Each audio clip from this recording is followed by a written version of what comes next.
과거 하남 사복음교회 시절 자신의 헌금을 왕땡땡이 공갈로 고소한 사건에 대하여 하남경찰서에서는 불기소 의견을 제출하였음에도 불구하고 성남지청 문땡땡 검사가 검사 스스로 저를 기소하여 조사를 하면서 공갈과 전혀 상관없이 당시 신원동 사복음교회를 핍박하고 결국 인터넷 사복음교회를 문 닫게 하였습니다. 그 사주했다고 판단하는 상대 측 변호인은 유명한 기독교계 검사 출신으로서 후배 검사들에게 압력을 넣은 것이 자명한 것은 취조의 내용이 고소와 전혀 상관없는 신앙적인 내용들, 특히 제가 대부분의 목사들이 지옥에 간다고 포스팅한 저의 영분별을 제 범죄의 내역으로 법원에 제출할 정도로 비상식적인 아니 어쩌면 종교 탄압을 제게 가했기 때문입니다. 얼마 후 법조계 신문에 그가 서울동부지청으로 인사발령 난 것이 게재된 것을 제가 보았으며 저는 억울함으로 그때 하나님께 문땡땡의 훗날을 물었습니다. 그는 얼마 후 지방으로 좌천될 것이며 지방에서 같이 일하는 근무자들에게 괴롭힘을 당하여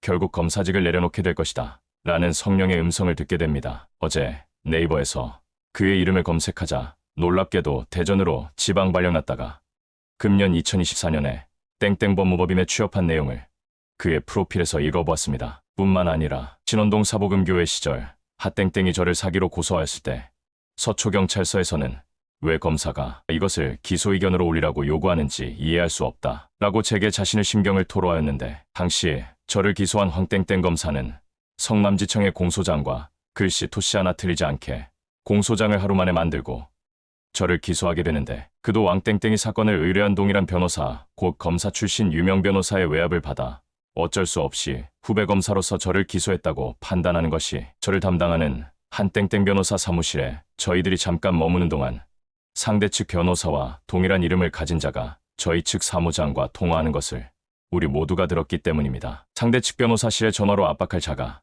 자기 후배 검사들에게는 전화로 압박하지 않겠습니까? 물론 이것은 증명할 방법은 없지만 저는 그 당시 억울하여 다시 하나님께 저를 기소한 황땡땡 검사에 대하여 그의 훗날을 묻게 됩니다. 그는 곧 지방으로 발령날 것이다. 서울지방검찰청에서 지방지청으로 발령나는 것은 좌천이 분명하다고 저는 판단합니다. 어제 동일하게 네이버 인터넷 검색으로 인물 검색에 포스팅된 내용을 보았을 때 역시 땡땡지방으로 좌천된 상태임을 확인할 수 있었습니다. 통상 경찰관이 기소하지 않고 불기소한 사건이 유죄 판결을 받는 확률은 1%도 안 될 정도입니다. 그래서 대부분의 검사들은 불기소 의견을 수렴하고 절대 기소하지 않는 것이 법조계의 대원칙입니다. 뿐만 아닙니다. 1심 법원에서도 상대 측 증인들이 1년 반이 넘게 참석하지 않고 심지어 원고 측을 비난하는 자필 확인서를 제출하였음에도 불구하고 1년 반이 넘게 재판을 연기시켰으며, 정반대로 2심 법원에서는 제가 제출한 증인 신청을 받아들이지 않고